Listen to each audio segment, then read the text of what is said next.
राम राम जी। आखिर क्यों बार बार असफल हो जाते हैं? कुछ तो कारण होगा इतनी असफलताओं का।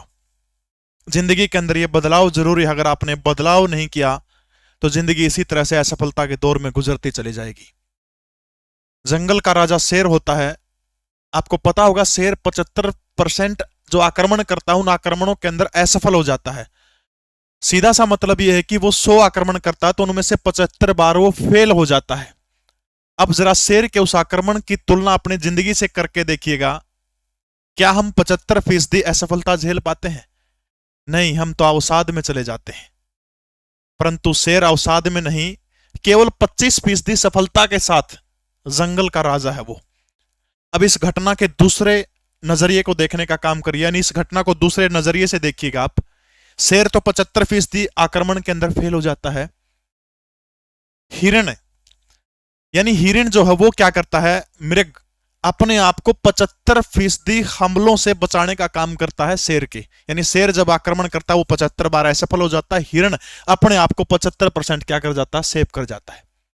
यानी हिरण जंगल का सबसे मासूम पशु शेर को बार बार पराजित करता है, तभी तो वो लाखों वर्षों से जिंदा है। उसका शत्रु केवल शेर नहीं, बाघ, चीता, तेंदुआ, यहां तक मनुष्य भी उसे मारना चाहता है, लेकिन फिर भी वो जिंदा है। वो जी रहा है क्योंकि वो जीना चाहता है। हिरणों का झुंड जो है वो हर रोज अपने साथियों को मरता देखता है, परंतु कभी भी हार नहीं मानता, दुख भरी कविताएं नहीं लिखता, हिरणवाद का रोना नहीं रोता। वो अवसाद में नहीं जानते, बस वो लड़ना नहीं छोड़ते। जी हां, वो लड़ना नहीं छोड़ते।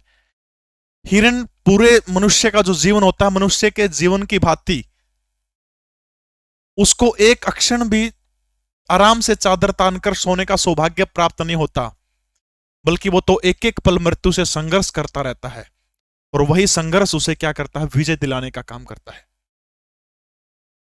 दोस्तों, जंगल के प्रत्येक मनुष्य का जीवन मानव के जीवन से 1000 गुना कठिन है। मनुष्य के सामने अधिक पैसा कमाने का संघर्ष है, परंतु अन्य जो पशु है, अन्य जातियां है, वो केवल उनके सामने जीवित रहने का, जिंदा रहने का संघर्ष है। लेकिन जिंदगी और मौत के संघर्ष के बीच में वो मस्त रहते हैं। मनुष्य अपनी स्थिति का रोना रोता है, अपनी असंतुष्टि का रोना रोता रहता है।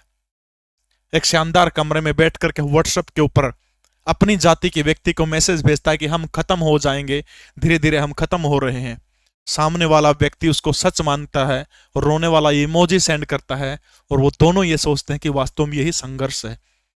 ये संघर्ष नहीं, ये अवसाद है।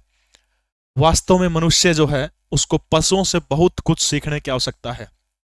दोस्तों, हारता वही है जो कुछ करता नहीं है। हवाओं के भरोसे मत उड़, चट्टानें तूफानों का भी रुख मोड़ देती है। हवाओं के भरोसे मत उड़, चट्टानें तूफानों का भी रुख मोड़ देती हैं। अपने पंखों पर भरोसा रख, हवाओं के भरोसे तो पतंगे उड़ा करती है। वाह! तेरी हिम्मत तेरी लड़ाई से जानी जाएगी, तेरी हिम्मत तेरी लड़ाई से जानी जाएगी, परंतु तेरी किस्मत तेरी पढ़ाई से जानी जाएगी। दोस्तों, वीडियो कैसी लगी कमेंट जरूर करें। जय हिंद, भारत माता की जय।